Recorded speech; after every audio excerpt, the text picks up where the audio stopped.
Hi everyone, I'm Dr. Leslie Tay. Today I'm very excited to show you my new Hokkien Mee recipe. This recipe is meant for the home, so it's easier to do than the recipes that you see outside, yet it gives you really good results. You won't believe it. So stay tuned and I'll show you a few different hacks that I made to the Hokkien Mee recipe. Alright, the first thing and most important is the prawns. You need to get yourself good prawns. These are from the wet market and you can only get these from the wet market. These prawns are called swabe in the wet market, or they call it, some people call it swallow. The first thing we do is we're going to just remove the heads. This is where all the flavor is, and this is where we're going to make the stock of. Alright, and what you want to do is you're going to pull this out.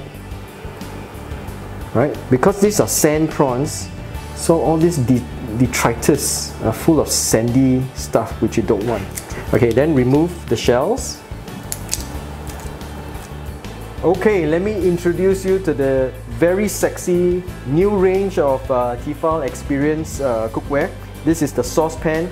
It's got aluminium core and then it's lined with stainless steel so that it heats up really evenly. Very good for cooking sauces and stuff like that.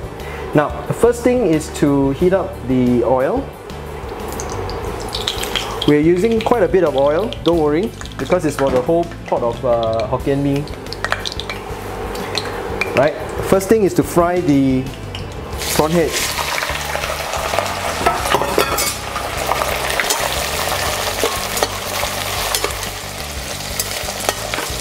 And now it's very important for you to use enough oil to fry the prawn heads, because the flavors, the crustacean flavors of the prawn is oil soluble. It's not soluble in water so much. So right now what we're doing is using the oil to extract all that prawn flavor, and that's very important. While that is cooking, I'm going to show you the second most important ingredient in this stock, garlic. And we need lots and lots of garlic. So I have about 10 cloves of garlic. Don't need to peel it, don't need to waste time because we're going to sieve it later on. As I say, it's a lot of garlic, but trust me, that is the secret.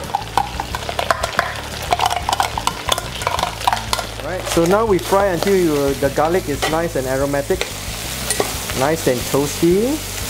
You take a bit, just in case it's not enough oil, you can add a bit more oil. Don't let the garlic burn. You turn it down and make sure that you stir it constantly. Okay, now when you're outside and eating Hokkien Mee, right, they don't actually add the garlic at this stage. They actually add the garlic at the stage when they're just about to add the stock. So, you know, that's the traditional way of doing it. I prefer to do it this way because it makes things a lot easier. Because in order to add garlic into the frying Hokkien Mee process, you've got to put the noodles onto one side. It's a lot of trouble. So I find that by doing this, you get the flavor already in the stock. At this stage, we want to add in some water. Next, we want to just blend everything. We just want to break up all the prawn heads. Make sure that all the stuff that's in the head, that all the good stuff mixes really well with the stock.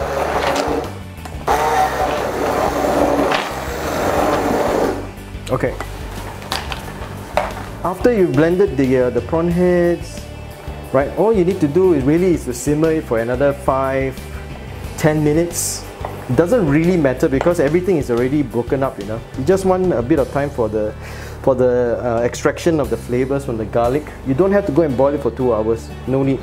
I'm just going to add in a bit of, this is dashi stock powder. You can use any seafood powder, but I find the Japanese dashi powder is very good for this application. You can use ikan bilis stock cube, or you can throw in a handful of ikan bilis if you want. Okay, it's been simmering for 5 minutes or so. You can smell it, and it really just smells like Hokkien Mee, even at this stage. And it's really tasty. So what we're going to do now is just to sieve it.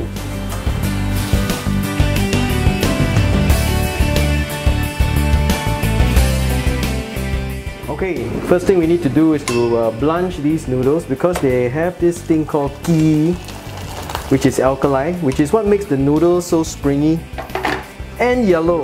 So I'm using a very flat pan, and there's a reason for it because I want the bigger surface area to char the noodles.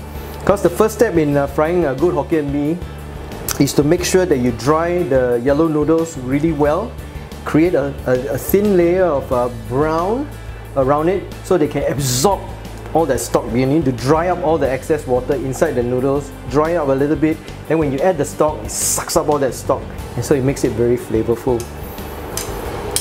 Alright, so once the pan is hot, you see that the spots turn all red. We do need a nice crust, you do need a bit of oil. So we put the noodles, the yellow noodles in first. Use a pair of chopsticks. The key is to make sure that you don't break any of the noodles. So you fry the yellow noodle first because it still has that ghee flavor. So you want to fry away all that ghee smell. So you just leave it for it to crisp up on one side, and then we'll flip it over and then toss it a little bit more. Okay. It's about time we put in a bit of the bihun. What we're going to do now is just to fry our eggs. Okay, just 2 eggs that have been beaten. Let's put it in there. And just a bit of oil to help the eggs brown a little bit. Actually, it's a non-stick pan, so the eggs don't actually stick. I'm just using the oil to give it a bit of browning. That's about it. We'll just mix it in. Okay. Now we get ready the prawns. Just put in the prawns. Right, put in the sotong. We're putting a lot of ingredients, right? We're putting a lot of stuff. We put in the roast pork. Right. Okay. And the magic sauce. You see all that? All that is flavor. This is good stuff. We put in about half the stock. And immediately you can smell it. Alright, really good. Alright, let's read through. So put it a bit more. Alright, so you wanted to simmer it maybe for about 1 to 2 minutes. As long as the prawns are cooked and the sotong is cooked, you can start to remove the lid so that it can dry up. So you want the noodles to really soak up all the stock. But you know, we all like our noodles with a little bit more sauce, and the noodles will actually continue to absorb the sauce even after you've taken it out of the heat. So you need to make it a little bit more wet. We put in a bit more stock.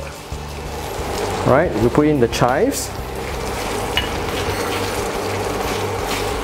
Okay.